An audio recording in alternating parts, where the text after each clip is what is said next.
ó tún ti lè jù ó tún ti lè jù ó tún ti lè jù ó tún ti lè jù Adébáyọ̀ Adégoyè síbi ló ti lè jù ó tún ti lè jù ó tún ti lè jù ó tún ti lè jù ó tún ti lè jù Adébáyọ̀ Adégoyè síbi ló ti lè jù Adébáyọ̀ Adégoyè síbi ló. Ó yẹ gbéra ńlẹ̀ ó dìde dandan ní kọ́lọ́dún ọmọdún ẹ̀ lọ́dún. Every September 27th is your day. Bàbá Ọbalolúwa ìpè owó ni mo pè ọ́ sí o.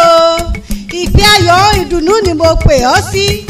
Ebony Kampala ló ní bóun pè ọ́ ní gbègbègbèjọ. Àgùntàṣọ́ lò ọkọ Ọláyínká. Igbákejì alága ìjọba ìbílẹ̀ Ẹ̀gbọ́nyìn. Ọmọ wọn nílùú ọmọọba Èkìtì. Níbi wọ́n gbé mọ́kú tó payán. Bàbá Adéọlá oyájí àjọdé lẹ́ẹ̀kìtì kété Ebony Kampala ní nkì ọ́ délédélé ó ní ń dèlú ọmọ ọba Èkìtì tó o ti wá ẹ̀yin lọmọ olókè méjì takọtabo lórí ara wọn òkèlè àgbàbà gùwọ̀lú ọmọ ọba olókè lílá lílá lílá ǹbá tètè jí ǹbá bọ́ba dédé àgbọn nílé bàbá tó bí ọlọ́mọ ẹ̀yin lọmọ amáka sábẹ́rù jẹ èyí ṣe pé ẹ fi ṣẹ́hún èsì ṣe pé ẹ fi ṣàròrò báwọn bàbá yìí ti ṣe ni ìjẹ́ ọyẹ́dùn máa ròkun ìjẹ́ ọyẹ́dùn máa rọ̀ṣà ẹ̀yin lọ máa sọ yẹ́pẹ́ ẹ tó ṣòru ìran bàbá yìí fẹ́ràn ọkà bí iyán bí iyán bá mọ bí ń tí bí òjèkù ọ lọ ẹjẹ́ lọ fẹ́kìtì jẹ ẹ̀yin lọ máa ṣàpáta dowó ọmọ ẹkùn tó fi torítorí ọmọ ẹkùn tó fi tìrùtìrù ọmọ ẹkùn tó ṣe bí orí ìgbà èèyàn tí ó gbé náà wojú ẹkùn yóò sì gbọràn ẹ̀yin lọmọ olódòdó rẹrẹrẹ lẹ́yìn ọgbà ọmọ alágogo ìdí àjílù wọ́n ní ká sọ̀rọ̀ kápá bẹ́ẹ̀ ni ìyá ọmọlúàbí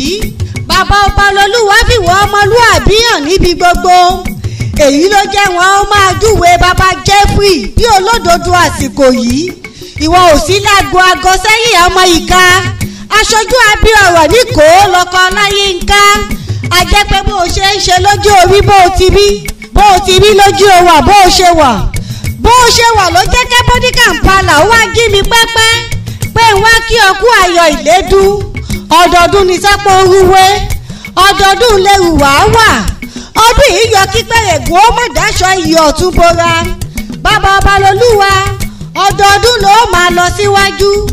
ọdọọdún ló máa lé níre àdínkù òní kàn ọ́ pípele lọ láàrẹ ó máa pele láṣẹ Olódùmarè. ó tún ti lè jù ó tún ti lè jù ó tún ti lè jù ó